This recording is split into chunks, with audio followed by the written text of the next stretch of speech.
Greetings, class, and welcome to another installment of our grammar class as we study the morphology system.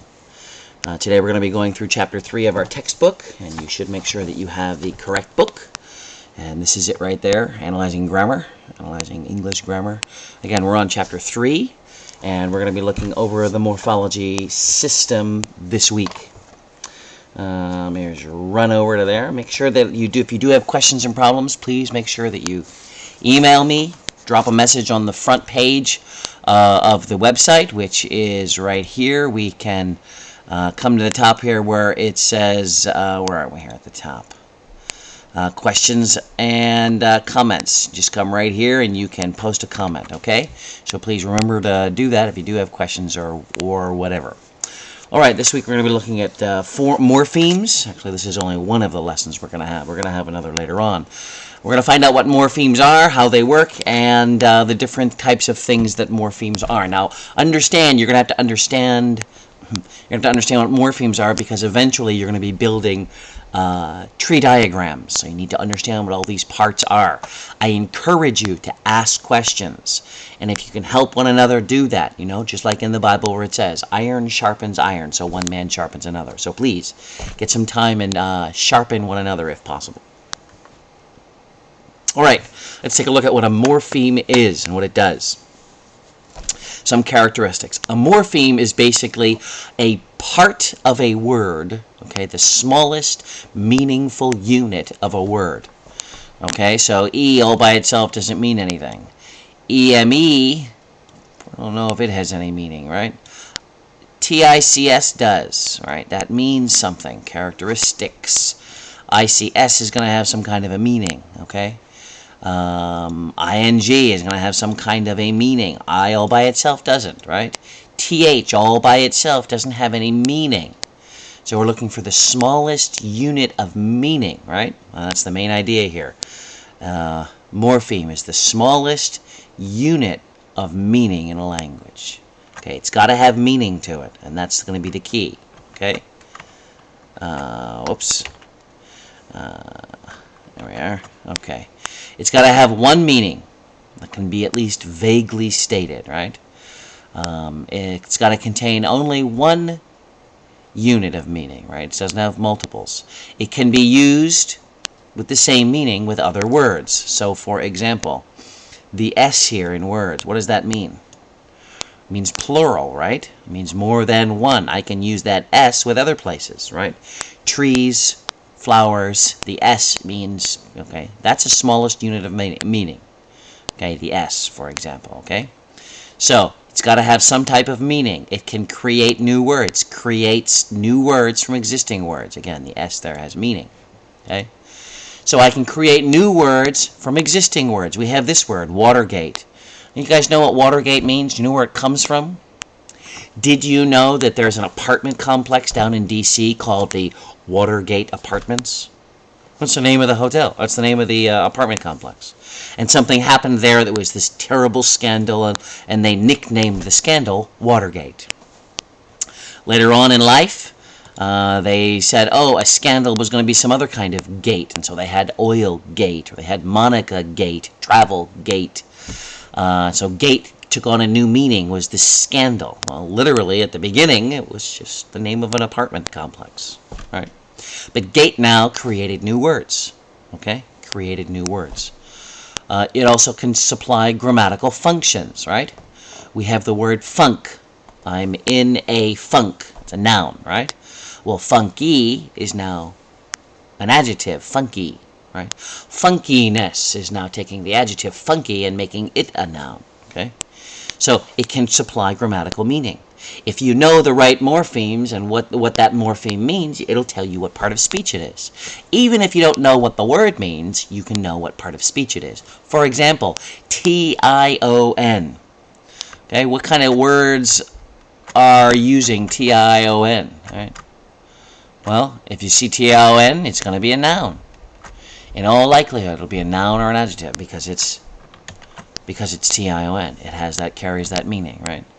Prototypical morphemes, okay, and we talked a little bit about prototypical before. It's typical. It's the mainstay. It's the primary one. It's the one that everyone says, yeah, that's what that is. We talked about this with regard to tables before. You know, oh, this is the prototypical table. Prototypical morphemes have clear boundaries. You know what they are. Like, for example, ed. Ed means what? Well, it's the past, right? It's very easy to do. It's the past tense. Okay. Same thing with other ones, you know, like IES. Y to IES, right? You know that's going to be plural, just the way it is. Now, here's some characteristics of a morpheme. Okay, let's go on here. You also have something called an allomorph. An allomorph is a morpheme that changes in shape but doesn't change in meaning. Okay, sometimes a sound has to change the way something is spelled. Okay, the conditions around the letters causes it to change, and it's the same thing in writing. So we have the word here unbearable, right? And so we have ABLE, unbearable. We also have incredible, IBLE. Well, they're both the same. They both mean the same thing, but because of the environment that they're in, they change their shape. Okay, that's called an allomorph. Okay, so they're both the same, they're dressed a little differently because of the environment that they're in. Okay, all right, so that's an allomorph. Then you have different types of morphemes. You have derivational morphemes. Derivational morphemes, they create new words. So we take the word drive, for example, and we add an ER, and all of a sudden it becomes a verb. It becomes a person, right? A driver, right? I have drive and then driver, okay? Okay, and there's lots of those that you can do. Anything that we can add ER to is originally a noun. We made it a person, right? So you can do that forever with different ones. You can switch them from back and forth from a variety of things, but depending on the morphemes that you put at the beginning or at the end, right? Inflectional morphemes, they add grammatical relationship. So, for example, play, the verb played, is now in the past. It's still the verb. Playing is now it's a different time. Okay, and so inflectionals change grammatical relations, right? Time in particular. And derivational, they make a brand new word. It's a brand new element. All right. Two different types of morphemes. Get those in your head. Derivational and inflectional, right? Derivations derive, you get new words. Inflections is time, and you're changing the grammatical structures, okay? You also have some more examples here of the 8 English inflections, right? There are 2 nouns, 4 verbs, and 2 adjective-adverb types, okay? You've got the nouns. You've got possession, or plural, right? That's the S that you add at the end, right? Tom's bat, or bats. 1 bat, 2 bats, right? Right. 1 chicken, 2 chickens, right? You add the S. That's a morpheme. It means plural, right? Or it means ownership.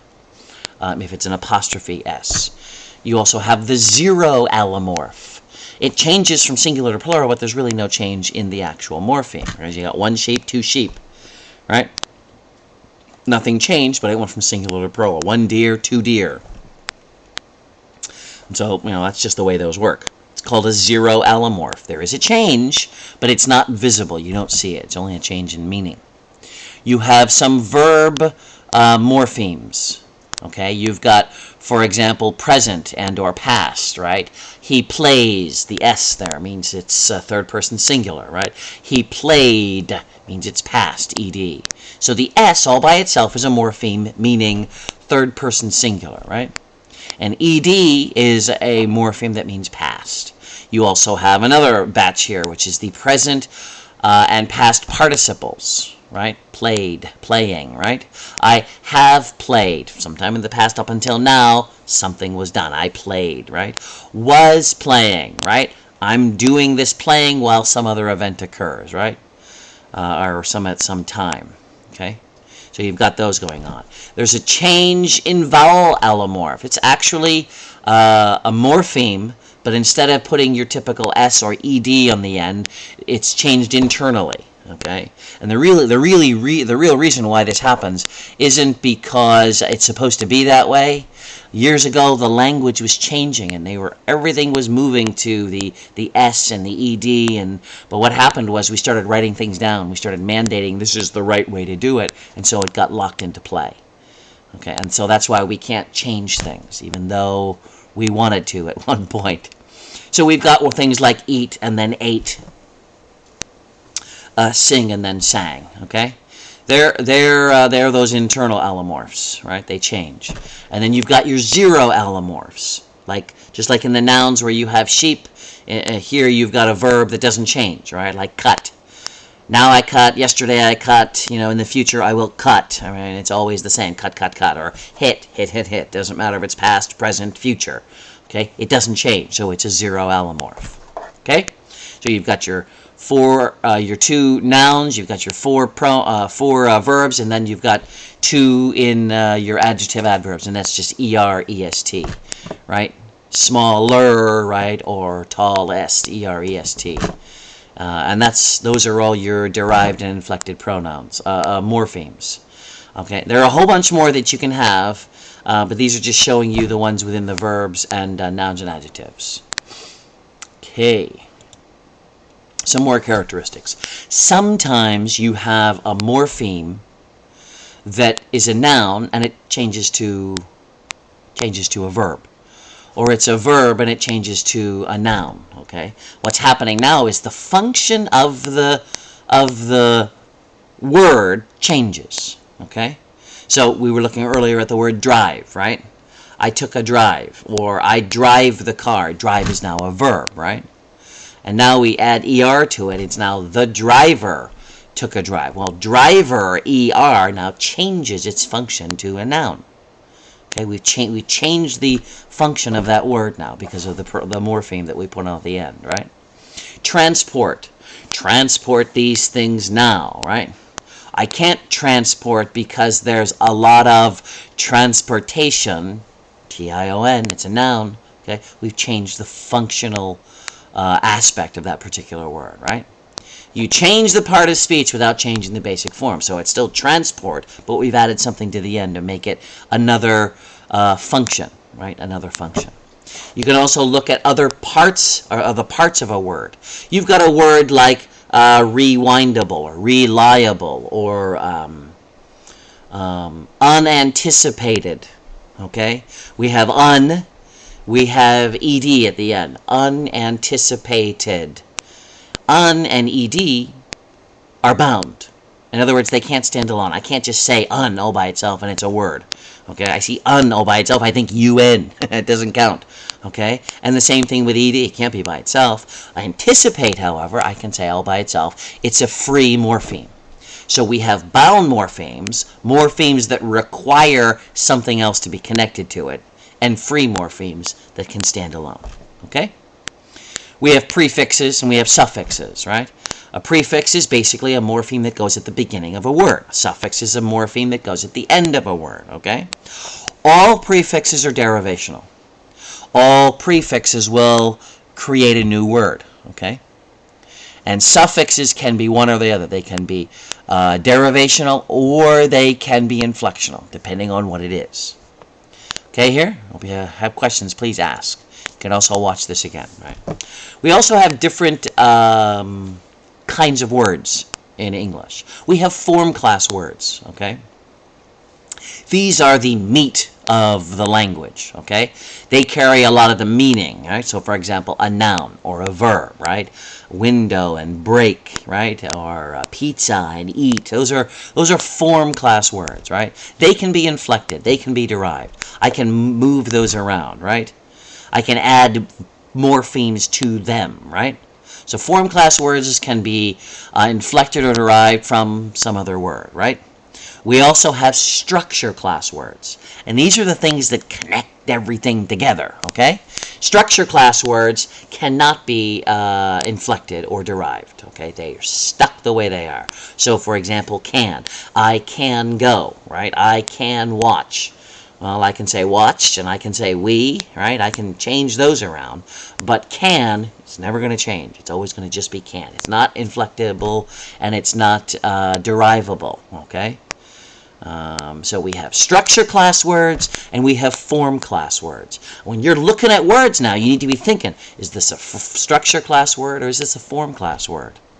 You should also be wondering, I'm looking at a word, and when I look at it, it looks like, for example, it looks like a noun, but it's not in the noun slot in the sentence, okay? Or it looks like a verb, but it's not in the verb slot of the sentence, okay? So you're going to be looking at form and structure, but you're also going to be looking at the form of a word as well as its function in the sentence, okay? We'll hit this again later on, so if you're a little confused now, don't worry about it. We're going to get to this again. All right. A little bit more about words. Words are created, okay, by derivation or by compounds, okay? So we have a word and we add something to it, okay? So we have one mouse, and in two of them we have mice, right? We create the internal change. I've got one shoe, two shoes, okay? So we can derive them, okay? Or we can add to them, right? Add a prefix or a suffix, or we make a compound word, and that's how we do that. We can also just make up new words, which we don't often do from out of thin air. Oftentimes we're making a word from something else, okay? I'm listening to my daughter, and she's talking about Facebook, and how a friend of hers, they saw something that she did, and she liked it. Okay, and I thought for a minute, and I thought, she liked it. Not an emotional thing, right? Oh, I like that. That's so nice. No, she clicked on it to indicate her likability of it. That's a new meaning for the word like. She clicked. She liked it. Okay, like is now an action. It's not just a feeling, right? Can you like that for me? Oh, go and click on the like button for me. It's a new word. It was a new word that was created. So, in that sense, we added the ed to it, but we've also added a new meaning to that idea of like. Okay, so words can change. They have a meaning at some point, and then they change over time because of the situation. They change by adding or removing meaning, or adding and removing compounds. Excuse me. Word meanings can grow or narrow. And when they grow, they have a bigger meaning, okay, which means it's probably less understandable, or they narrow, they have less of a meaning. So, for example, a word that is growing at one point, several years ago, and it was the word bad. And you would say to somebody, "Oh, you look bad," and that really meant that you looked good. And so we expanded the meaning of the word bad. And other times you narrow it, where it had one meaning, and now it had multiple meanings, and now it has only one meaning. And I can think of the word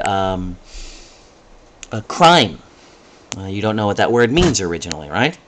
Years ago in England, there were French people, and there, of course, were the people who had lived in England for a longer period of time, and they both lived and they both spoke different words.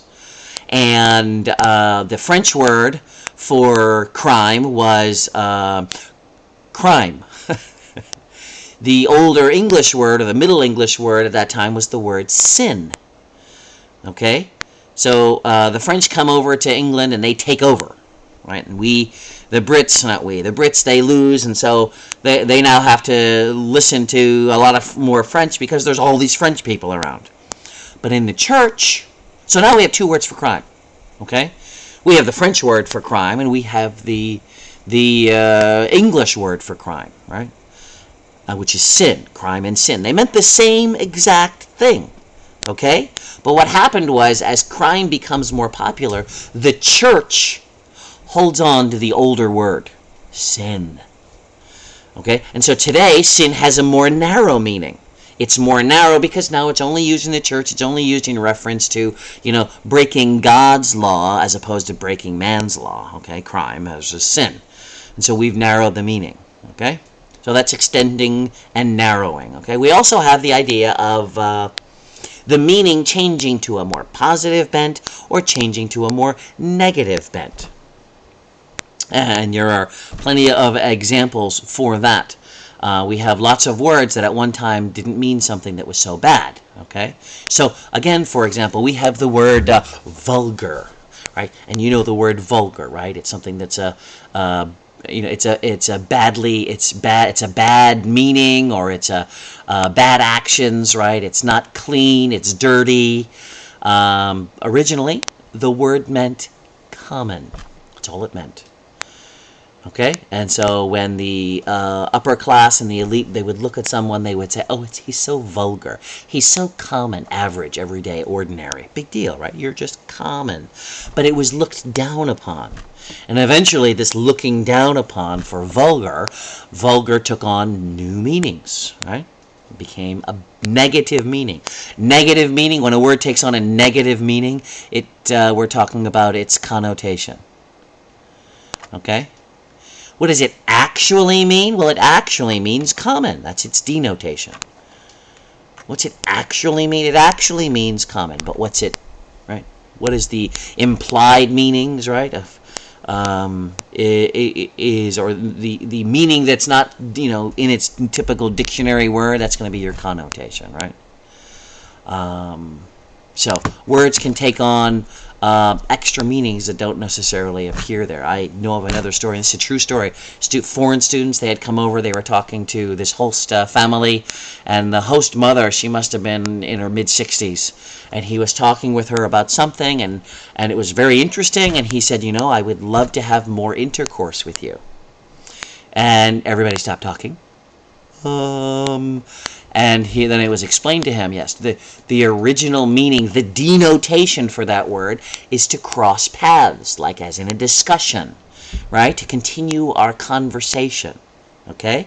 But it also has the negative, the other meaning, the connotated meaning, which we all take today. That's really all we think about. We don't use that word except for meaning something to do with sex. This guy didn't know that, all right? So he embarrassed himself because he knew the denotation, looked it up in the dictionary. Oh, yes, intercourse, a crossing or a conversation, right? He didn't know the connotation. Okay, so meanings can change through time. Connotations, denotations. And this is the list of words at the end of the chapter. You should know what all these words mean. These words will be on a test at some point. So you should be able to understand all of these. I didn't mention amelioration, right? When a word that had a bad meaning at some point becomes better. Okay? So something that had a negative meaning at one point but now has a better meaning. And then something, perjuration, a pejorative, a word that had good meaning at one point but then has become to have a bad meaning. Okay? Okay, that's like when I was talking about the word vulgar. It had a regular meaning, but eventually it started to have a bad meaning toward it. Okay? And let's see, what else here? Connotation, denotation. Denotation, the actual definition. Connotation, the associated things that go with it. Derived etymology is the study of the history of words, where a word comes from, right? So as I mentioned to you before, crime and where crime and sin come from. Studying that stuff, the history of a word, is etymology, right? Form, class words, functional shift, inflections, infinitive form. Oh, there's one that we didn't talk about either. Let's run through that real quick. The infinitive form is the verb plus to. Okay, to plus the verb, right? To be, to have, to swim. Okay, that's called the infinitive form, right? Plurals, What else do we have here?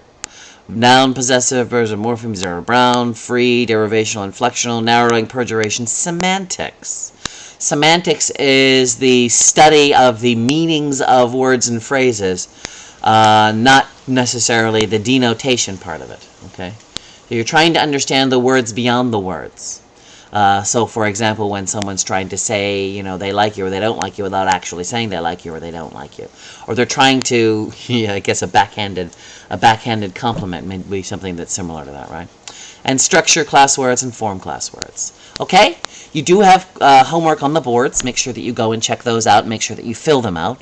Make sure that you finish all of your discussions online. You're not only supposed to post your own discussion, but you should post responses to other people on the boards, okay? One final thing, I'm going to start using the journal at the, after you watch this, you should be taking notes about this. Put your notes in the journal. And maybe give it a heading every week, this is chapter 3, and then your notes there, so that I know you've done it, and so that I know that when we're going to be taking the test in a couple of weeks for all this vocabulary, you'll be okay with it. Okay, and again, all these vocabulary words here, you're going to have to know what they are, because they are going to be on a test at some point. Okay? Thanks a lot, and I'll see you later. Bye-bye.